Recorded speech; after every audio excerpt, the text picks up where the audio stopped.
Hey gang, Sam Ward here, and I wanted to share about the new song we learned this past weekend. It's called Good Plans. I'm out here in nature a little bit, trying to get away as we talk about the good plans that God has for us. As you know, Good Plans, it comes from 3 stories, and the first one is Psalm 23. David wrote it, and he writes, "The Lord is my shepherd, he is everything I need." And so it's a song of trust. And it asks the question, do I trust God to provide everything that we need, no matter what it feels like? And the chorus goes, "He has good plans for me, so I will take heart in deserts and gardens." And we talked about that this weekend, but did you catch that last part? Deserts and gardens?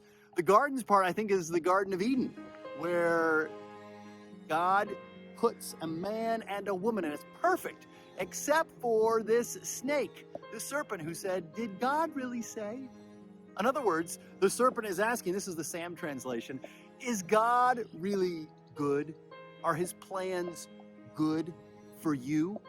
And then later in the desert, the Israelites say, no, God's plans aren't good for us when they are only given manna. They're only rescued from slavery and brought through the Red Sea by amazing, amazing signs. When God has Moses just do amazing things, right? The plagues in Egypt. God does amazing things to bring his people out, and his people say, no, those aren't good plans. We want more than just manna and freedom. And we do the same thing, let's be honest. We do the exact same thing. Deserts and gardens. But the song says, if I know my Father, I know my Father has good plans. And then it goes on to the second verse, right? The Lord is my Savior. I love that they change it up here. And it asks, why would I question the rod and the staff that comforts me?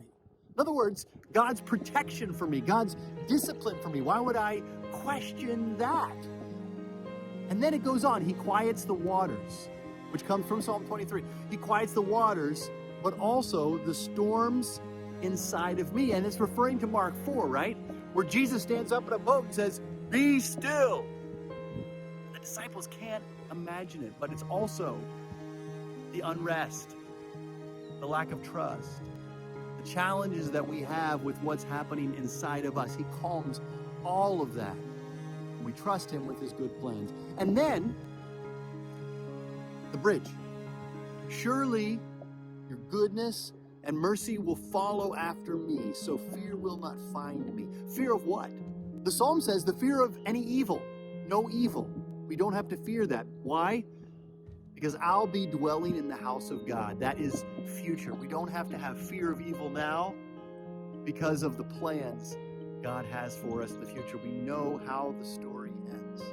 And so he has good plans for us. It's a great song. Just wanted to review it here out in this middle of nowhere.